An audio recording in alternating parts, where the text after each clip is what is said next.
ariko Imana irangije irambwira ngo turi mu gihe abantu benshi bikunda, benshi bateye Imana umugongo.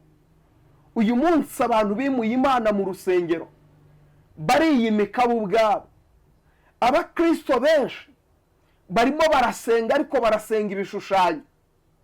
Benshi barimo barasenga ibigirwamana. Wakwibaza ngo ibyo bigirwamana ni ibi? Abenshi urasanga ni benshi, ni uburo bwinshi, ariko ntacyo bamariye Imana. Ni uburo bwinshi, ariko ntacyo bamaze. Nisomye ijambo ry'Imana muri Zaburi ya 50 umurongo wa 16, harambwira ngo ariko umunyabyaha Imana iramubaza iti wiruhiriza iki gushaka gukiranukira Imana? Abenshi muri iki gihe ntabwo bagitinya ngo Imana iravuga ngo iki. Urasanga umuntu avuga ngo ntabwo akora ibyaha abantu bamureba, arajya kubikorera kure, ariko nyamara ijisho ry'Imana rirareba, nta hantu warihisha. Mureke mbabwire, ayi Imana iri mu gihugu cyo mu ijuru irababaye, kandi inkota y'Uwiteka iramanutse, kandi nta bandi imanukiye, imanukiye abanyabyaha. Imana irangije irambwira ngo ariko nta gakiza. Barasenga, basengana ubwibone, barasengera ku busambanyi, barasengera ku bujura, barasengera ku bwicanyi, barasengera ku miti yo mu bapfumu,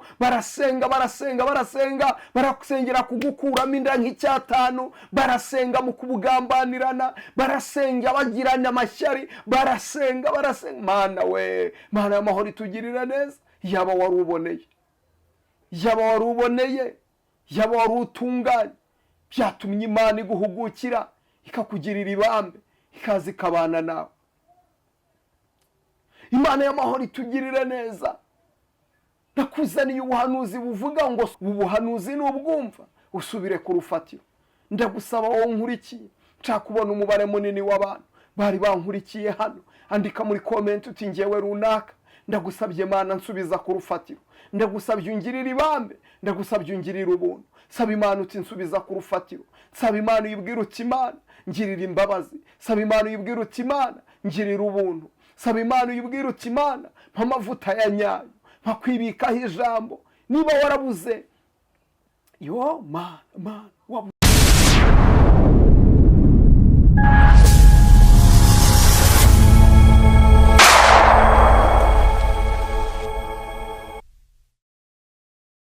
Yesu ashimwe cyane. Ndagusuhuje mu izina rya Yesu Kristo, habwa umugisha n'Imana. Nkwifurije amahoro y'Imana. Kankubwire ngo igitondo cyiza niba aho uherereye ari mu gitondo, nkubwire ngo umugoroba mwiza niba wowe aho uherereye ari nimugoroba. Ni Prophet Emma.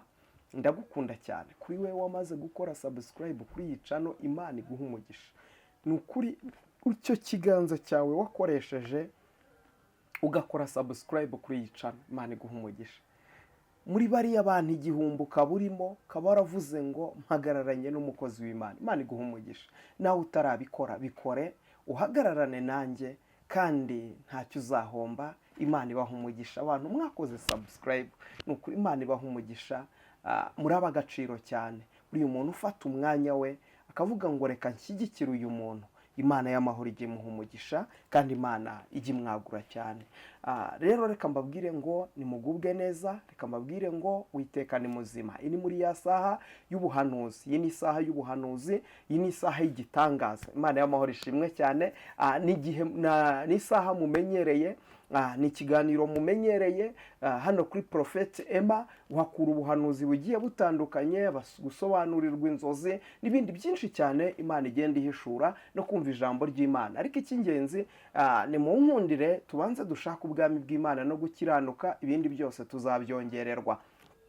Kubera yuko muri iyi minsi igikenewe nuko tubanza tugashakashaka iby'Umwami ashima, tukabanza tugashakashaka iby'Umwami ashima, tugashakashaka mu maso h'Imana, ukabanza ukamenya niba amazina yawe yanditswe mu gitabo cy'ubugingo, ukabanza ukabimenya neza mbere yuko uririra ama etaje, mbere yuko uririra imodoka, mbere yuko usaba amafaranga. Banza ushakashaka iby'Umwami ashima, banza urebe neza niba izina ryawe ryanditswe mu gitabo cy'ubugingo. Reba ko izina ryawe ririmo, urebe yuko mubo Yesu yamenye amazina. Yesu aramutse amanutse aje nonaha, izina ryawe yasanga naryo ririmo. Turi mu bihe bigoye, turi mu bihe biruhanyije, ibihe byo mu minsi ya nyuma, iminsi y'imperuka, ni iminsi y'ubuhenebere, ubwo abantu benshi bishakira ibibanezeza, bashaka indamu, bashaka ibyirari by'imitima yabo irarikira, barashaka ubuhanuzi bw'ibitangaza. kandi koko nibyo, ntawanga ibitangaza, nanjye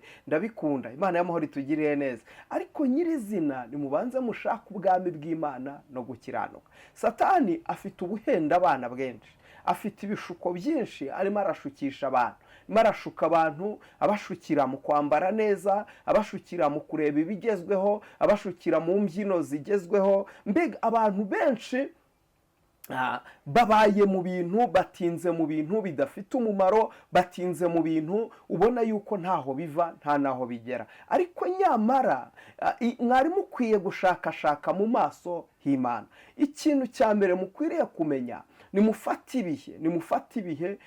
ibihe byo gusenga, mufate ibihe byo gusenga, mufate ibihe byo gusoma ijambo ry'Imana, mufate ibihe byo gusabana n'Imana. Imana ntiri kure y'umuntu uwo ari we wese uyihamagara. umuntu wambaza Imana akayihamagara, nawe Imana izazibane nawe. ni ukuri, nushaka n'Imana umwete uzayibona. ijambo ryo riravuga ngo nkunda bankunda, abanshakana umwete bazambona. ariko muri iki gihe abantu ntibagishaka gukizwa, abantu barasenga, baraba mu rusengero, ariko nyamara wabashakaho agakiza ukakabura. ariko nyamara ikikugira umwana w'Imana ni uko uba ukijijwe. ikikugira umwana w'Imana ni uko uba udakora icyaha. ikikugira umwana w'Imana ni uko uba uri muzima mu buryo bwose, uba uri muzima mu nzira zawe zose. ibyo bikugira umwana w'Imana. uri muzima mu buryo bw'umwuka, uri muzima mu buryo bw'umubiri, uri muzima cyane cyane umutima wawe ari muzima. kuko ukora ibyaha wese umwana w'Imana. rero niba ushaka kubona mu maso h'Imana, banza uve mu bidatunganye, banza ukora iby'Imana ishaka. ikintu Imana yanga ni icyaha, ariko ntiyanga umunyabyaha. Yesu arahari, aracyateze amaboko, aracyagutegereje. nawe ngwino, hinduka uhindukire. byakumarira iki ko baguhanurira bakubwira ngo ugiye kubona ibi, ugiye kubona ibi, ugiye kubona ibi, ariko nuba udakijijwe ntabwo uzabibona. uzabitegereza ariko ntabwo uzabibona, sibyo? uzabitegereza ariko ntibizaza. kandi ndagira ngo nkubwire ko igihe cyo gucungurwa kije. uzaza we ntabwo azatinda. urabireba ukabyitegereza ukabona ko Yesu waratinze, ariko nubwo Yesu atinze, urupfu rwo ntirutinze. ubwo Yesu atinze, urupfu ntirutinze, sibyo? muri iyi si turi abagenzi, ubuzima bwacu ni nk'uburabyo, burarabya ejo bukuma. rero garukira Imana, va mu byaha, va mu ngeso zawe mbi, va mu bintu ubona ko ari ikigare, va mu bintu ubona yuko koko. reka nkubwire nshuti yanjye, ikirenze kuri ibi, Yesu atubikiye ubugingo. Imana ishimwe, Yesu atubikiye ubugingo.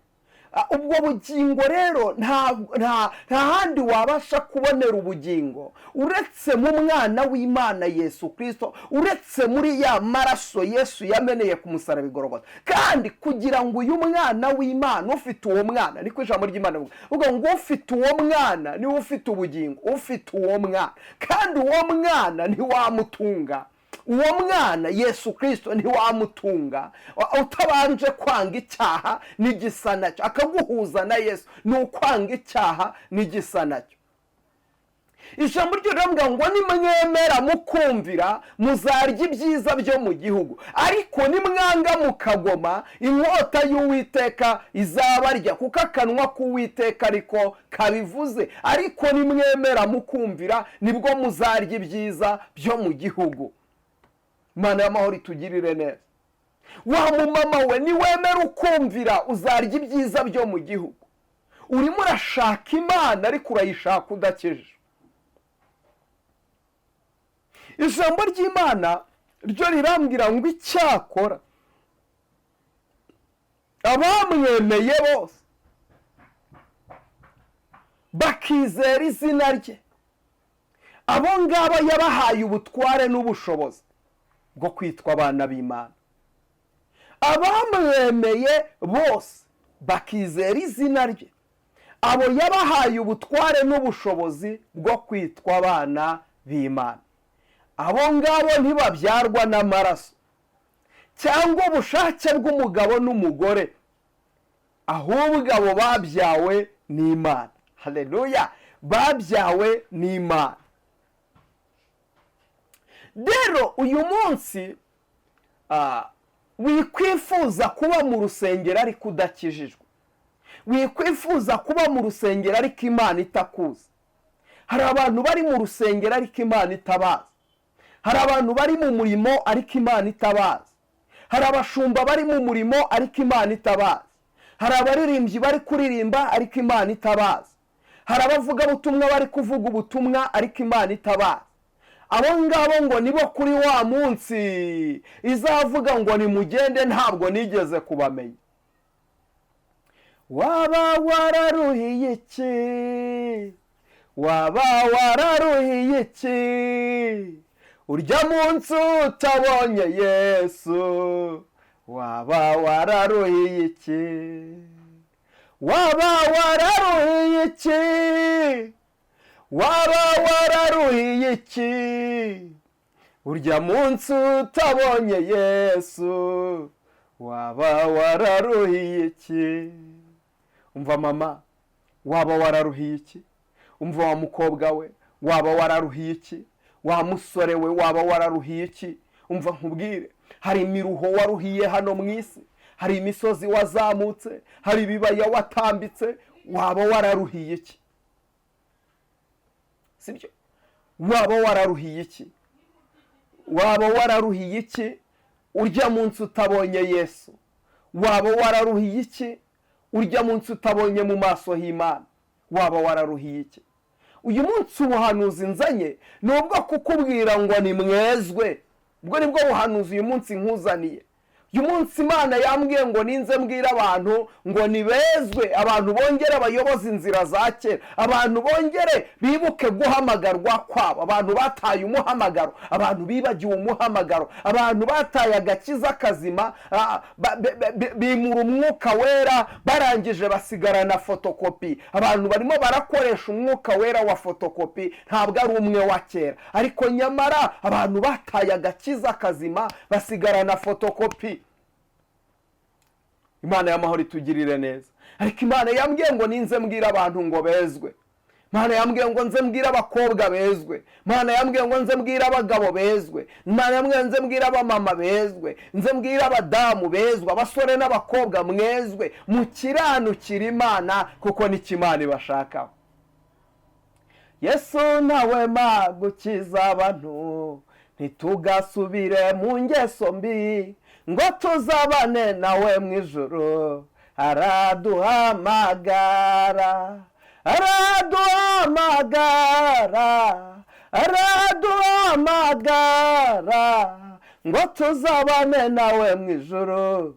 Araduhamagara, Yesu azagaruka tujyaniwe, tugumane nawe iminsi yose, nkuko yabisezeranye natwe. Azaza ntazatinda, azaza ntazatinda, azaza ntazatinda. Yesu we, nkuko yabisezeranye natwe. Azaza ntazatinda, azaza ntazatinda. Yesu azaza ntazatinda, nkuko yabisezeranye natwe. Azaza ntazatinda. Yesu yancunguriye ku giti, kandi abohora umutima wanjye. Ntangazwa cyane n'imbabazi ze, yazize ibyaha byanjye, yazize ibyaha byanjye, yazize ibyaha byanjye. Ntangazwa cyane n'imbabazi ze, yazize ibyaha byanjye. Banshimwe. Yesu ntahwema gukiza abantu, kandi ngo ntimugasubire mu ngeso mbi, ngo tuzabane nawe mu ijuru. Yesu araduhamagara.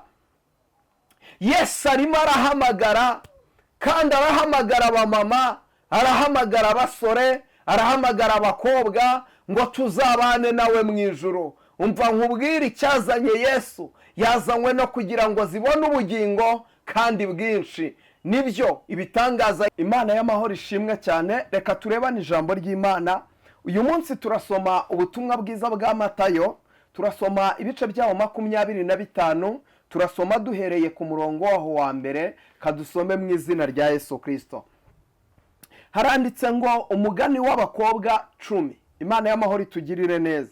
Icyo gihe ubwami bwo mu ijuru buzagereranwa n'abakobwa 10 bajyanye amatabaza yabo bajya gusanganira umukwe, ariko muri bo 10 5 bari abapfu, abandi 5 bari abanyabwenge. Abapfu bajyanye amatabaza yabo ntibajyana amavuta, ariko abanyabwenge bo bajyana amavuta mu mperezo zabo hamwe n'amatabaza yabo. Umukwe atinze bose barahunikira barasinzira. Imana y'amahoro itugirire neza. 6 aravuze ngo ariko ninjoro mu gicuku habaho urusaku ngo umukwe araje, nimusohoke mumusanganire. Maze ba bakobwa bose barahaguruka baboneza amatabaza yabo.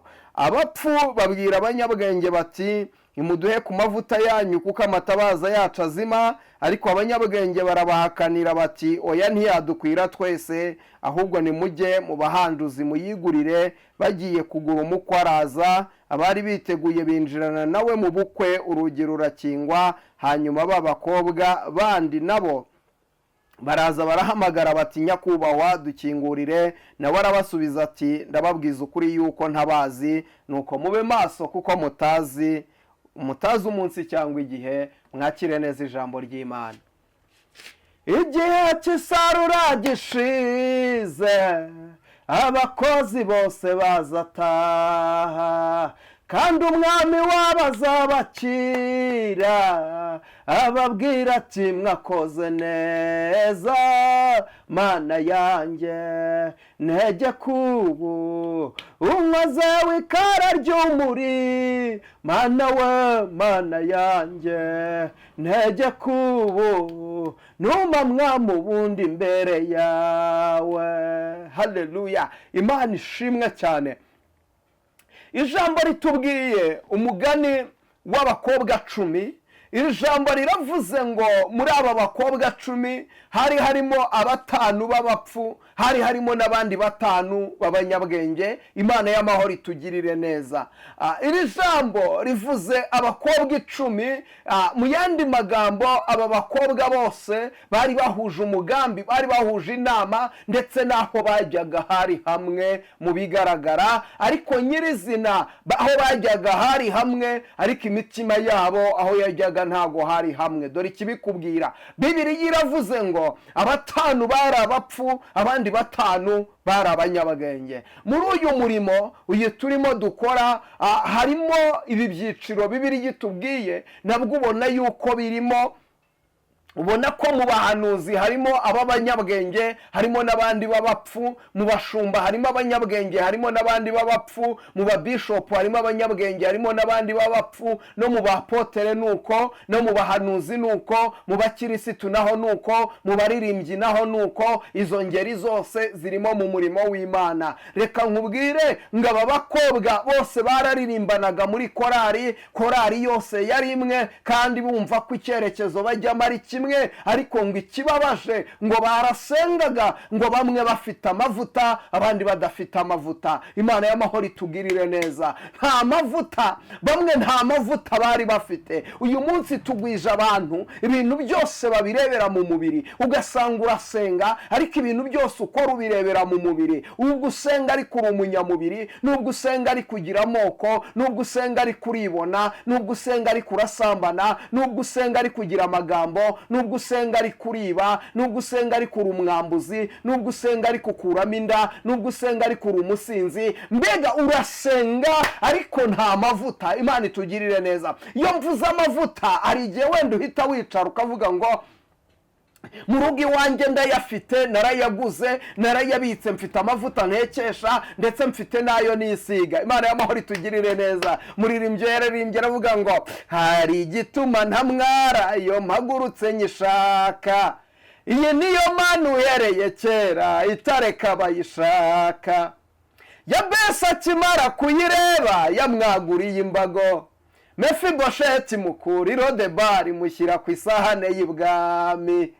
Yarababeshye uwababwiye yuko uyishaka ukamwara, yarabashutse ntibinashoboka kuyubaha ugashyirwa hasi, ukitwa izina rishya ritavuye mu miryango, ukaba papa w'amahanga ukaba mama w'amahanga kuko wayubashye.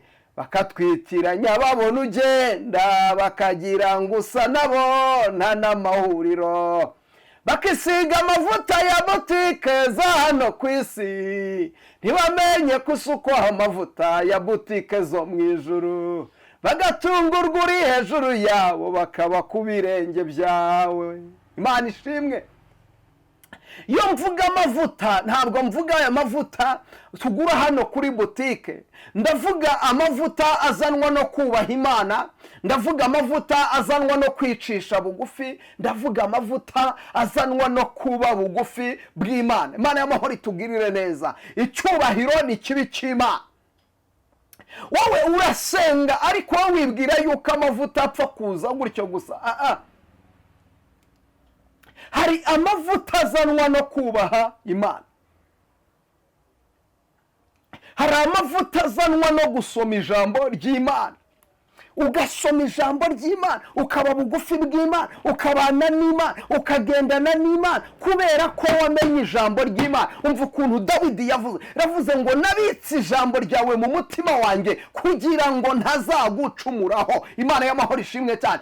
Rero iyo wabitse ijambo ry'Imana mu mutima wawe, ntabwo ubasha gucumura kuhoraho, ntabwo ubasha gucumura kuyera. Imana itugirire neza. Umugabo witwa Dawidi ndamukunda cyane, ngo yakiranukiye Imana, atunganira Imana, ngo nubwo yari yarajugunywe, nubwo yari yaratawe, ngo ntibyigeze bimubuza kubaha Imana, ntibyigeze bimubuza kuba bugufi bw'Imana, ngo igihe cyose yahoraga agira umutima uca bugufi imbere y'Imana isumba byose, kugeza ubwo Imana iri mu gihugu cyo mu ijuru imurebye iravuga ngo mbonye umuntu umeze uko umutima wanjye ushaka. Kubera iki? Dawidi mu mutima we icyo yashyiraga imbere kwari uguca bugufi, igihe cyose agahora acira bugufi Imana. Ariko twe muri iyi minsi umuntu aritwa ngo ni umukozi w'Imana, aritwa ngo ni umuririmbyi, aritwa ngo ni umuhanuzi, aritwa ngo ni umuvugabutumwa, ni umubishopu, uko titire yaba afite iyo ari yose. Ariko twe ikibazo dufite, ntabwo dushaka gukora ngo icyubahiro cy'Imana kigaragare, ahubwo turashaka gukora kugira ngo icyubahiro cyacu kigaragare. Urasanga muri iyi minsi umuntu wese witwa ko akorera Imana, izina rye ni rinini cyane kuruta irya Yesu Kristo avugira, ariko nyamara ijambo ryo ryarambwiye ngo ntabwo icyubahiro cyanjye nzigera ngifata ngo ngire undi muntu ngiha. Oya, Imana ikunda icyubahiro cyayo. Imana irambiwe abantu bakinira mu cyubahiro cyayo. Imana irambiwe abantu bakinira mu ijambo ryayo. Imana irambiwe abantu zona Imana.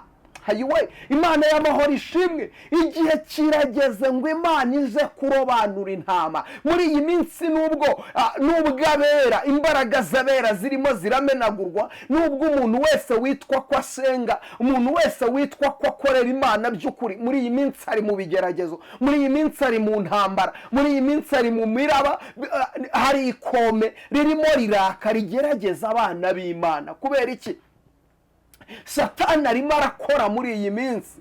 Imana y'amahoro itugirira neza. Mperutse gusenga Imana ninginga umwami Imana, ndavuga Imana nsenga mvuga ngo Mana iri mu gihugu cyo mu ijuru, kubera iki muri iyi minsi abantu b'Imana bari mu bigeragezo, bari mu ntambara, bari mu makuba, kandi ukabona ibigeragezo byisukiranya, ariko Imana irangije iramishura irambwira ngo hoya mwana wanjye, ibyo ngibyo urimo urareba ni igihe Satani yanyanyagije imbaraga hirya no hino, azinyanyagiza mu barozi, azinyanyagiza mu bakoresha imyuka mibi, azinyanyagiza mu bapfumu. Imbaraga z'umwijima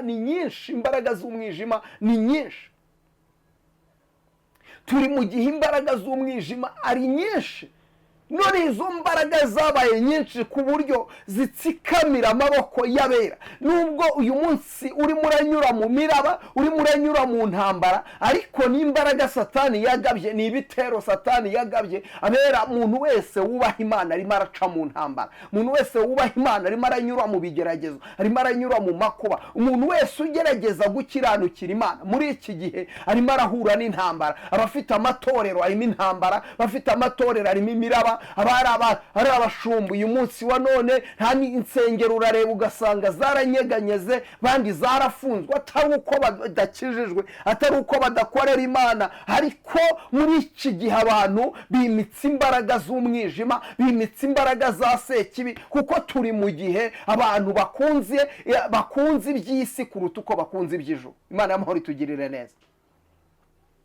Turi mu gihe abantu bakunze iby'isi kuruta uko bakunze iby'ijuru. Turi mu gihe abantu bakunze ibinezeza imibiri yabo. Turi mu gihe abantu bashaka iby'ako kanya, ntabwo bashaka ibizaza. Turi mu gihe abantu bashaka ibifatika. Turi mu gihe abantu bashaka utababwira ngo Imana irakora. Turi mu gihe abantu bameze nka ba Tomasi, bavuga umubwire uti Imana izagutabara, ati ndashaka kuyibona nkayikoreraho.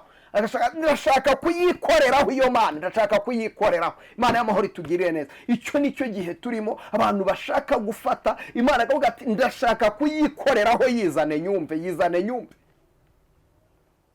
We yimubwira agashaka ngo uyimanure uyivane mu ijuru uyishyire imbere ye. Arashaka kuyikoreraho, ariko Imana irangije irambwira ngo turi mu gihe abantu benshi bikunda, benshi bateye Imana umugongo. Uyu munsi abantu bimuye Imana mu rusengero bariyimika bo ubwabo. Abakristo benshi barimo barasenga, ariko barasenga ibishushanyo. Benshi barimo barasenga ibigirwamana. Wakwibaza ngo ibyo bigirwamana ni ibi? Abenshi urasanga batamenya gushaka Imana, ahubwo barimitse ibigirwamana by'abashumba babo, aba bahagaze imbere. Nibo bubaha, nibo batinya, ariko ntibatinya Imana. Nibo bakunda, ariko ntibakunda Imana. Mwabahimbye amazina mwumva ko ari bo Mana izanye, ariko Imana iri mu gihugu cyo mu ijuru irababaye. Abantu baraba mu rusengero ni benshi, ni uburo bwinshi, ariko ntacyo bamariye Imana. Ni uburo bwinshi, ariko ntacyo bamaze. Dusomye ijambo ry'Imana muri Zaburi ya 50 umurongo wa 16, harambwira ngo ariko umunyabyaha Imana iramubaza iti wiruhiriza iki gushyira amagambo yawe yanjye mu kanwa kawe?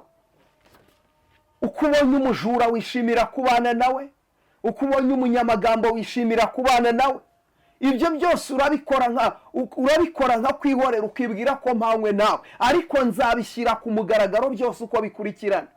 Igihe kirageze ngo Imana ize gutwikurura abo bantu mwimitse nk'ibigirwamana. Hari abashumba mwagize ibigirwamana, mwagize ibitabashwa. Hari abapotere mwagize ibigirwamana, mwagize ibitabashwa, ariko nyamara ntabwo mushaka kureba Imana yaremye ijuru n'isi. Ntabwo mushaka gukiranukira Imana.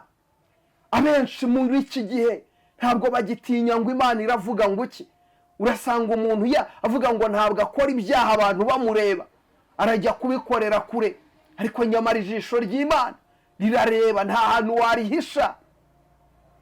Mureke mbabwire, Imana iri mu gihugu cyo mu ijuru irababaye, kandi inkota y'Uwiteka iramanutse, kandi nta bandi imanukiye, imanukiye abanyabyaha. Imana irangije irambwira ngo igihe kirageze ubwije gukina ku mubyimba. Abiyita ko bavuga ngo barayikoreye, ije kubakoza isoni, ije kugaragaza ko itigeze ivugana nabo. Ntabwo izagumya guceceka, ntabwo izagumya gutuza. Hari abantu Imana ije gushyira ubwambure bwabo ku karubanda. Imana y'amahoro itugirire neza. Ngo abakobwa 5 bari abapfu, abandi 5 ari abanyabwenge. Abantu barasenga ariko nta mavuta, barasenga ariko nta gakiza, barasenga basengana ubwibone, barasengera ku busambanyi, barasengera ku bujura, barasengera ku bwicanyi, barasengera ku miti yo mu bapfumu, barasengera ku gukuramo inda nk'icyatanu, barasenga mu kubugambanirana, barasenga bagirana amashyari, barasenga. Mana we, Mana y'amahoro itugirira neza. Yaba wari uboneye, yaba wari utunganye, byatumye Imana iguhugukira ikakugirira ibambe, ikaza ikabana nawe. Imana y'amahoro itugirira neza. Nakuzaniye ubuhanuzi buvuga ngo subira ku rufatiro. Ubu buhanuzi bwumve bwakire. Bandi barashaka amavuta y'amagurano, bandi barashaka imbaraga, bandi barashaka ibitangaza, bandi barashaka barahimba imitwe idashoboka idafashije. Mwashakashatsi iby'umwami ashima. Uyu mutwaro ntabwo uruhije,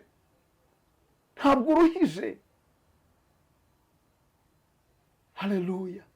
Yababwiraga Imana ukayibwira uti Imana, dore nambaye ubusa ndakwinginze unyambike, sinabasha kwikiza, ndagushakaho ubuntu, unyuhagira ibyaha mutabazi ne gupfa. Mbabazi zawe ziboneke kuri nge, amaraso ya Yesu Kristo akugaragareho, kandi ubutware bw'Imana bukugaragareho. Mana rero yambwiye ngo nza mbwira abantu basubire ku rufatiro. Ubu buhanuzi n'ubwumva usubire ku rufatiro. Ndagusaba wowe nkurikiye, nshaka kubona umubare munini w'abantu bari bankurikiye hano, andika muri comment uti ngewe runaka, ndagusabye Mana nsubiza ku rufatiro, ndagusabye ungirira ibambe, ndagusabye ungirira ubuntu. Saba Imana uti nsubiza ku rufatiro. Saba Imana uyibwira uti Imana ngirira imbabazi. Saba Imana uyibwira uti Imana ngirira ubuntu. Saba Imana uyibwira uti Imana mpa amavuta ya nyayo, mpa kwibikaho ijambo. Niba warabuze, Mana wabuze iki? Niki wabuze? Shaka iby'umwami ashima. Ndashoje rero, imbaraga z'Imana niziboneke kuri wowe, mbabazi z'Imana nizikugaragareho. Data nakomeze kukwishimira, data nakomeze kukwiyereka. Ariko dore iminsi irahita vuba kandi irahita yihuta, uko ihita niko benshi bapfa. Wowe urimo urwana intambara yo kubaha Imana, ndagusengeye Imana igukomereza amaboko, Imana ikwambika imbaraga. Nukuri twarana, komeza utwarane. Uririmbyuza umwuka rero mbaravuga ngo dore nambaye ubusa ndakwinginze unyambike, sinabasha kwikiza, ndagushakaho ubuntu, unyuhagira ibyaha mutabazi ne gupfa. Nawe rero ndagusengeye Imana ikuhagira ibyaha, imbabazi z'Imana zikubonekeho, imbabazi z'Uhoraho zikubonekeho, ubwiza bw'Imana bukubonekeho. Uwiteka kurebe neza, Uwiteka kwishimire, Uwiteka kwitamururire mu izina rya Yesu. Umva nkubwire, witakariza Imana icyizere, wiyitakariza icyizere. Iracyari Imana ishoboye byose, iracyari Imana ivuga bikaba, iracyari Imana itegeka bigakomera, iracyari Imana iri hejuru ya byose. Ni ukuri witakariza Imana icyizere. Ibuka gukora subscribe niba utari wayikora, ntiwibagirwe gusharinga kino kiganiro, ntiwibagirwe gushyiraho comment yawe, kandi nukuri ndabakunda cyane. Reka dusenge. Data nyaguhora ku ngoma Imana, ndagushimye, ngushimiye imirimo yawe, ngushimiye ubuntu bwawe n'urukundo rwawe. Mana, ijambo ryawe ni rizima, ijambo ryawe rirakiranuka, ijambo ryawe waryibitseho wese afite ubutunzi. Niyo mpamvu nsengeye buri muntu wese warunkurikiye muri aka kanya, muha umugisha kandi umugire neza, umubambire amahema. Imbaraga n'imbabazi zawe biboneke kuri we, ubutware bwawe bumubonekeho, amaraso yawe amubonekeho, uburinzi bwawe bumuboneke. Abaguye bahe kugaruka, abasubiye inyuma bagarure Mwami Imana, kandi imbabazi zawe zibabonekeho. Urakoze ni mu izina rya Yesu Kristo, amen. Imana y'amahoro ibaha umugisha, Uwiteka bishimire. Ibiganiro byacu byo nakagaruka, reka nkubwire ngo turi kumwe. Shalom shalom.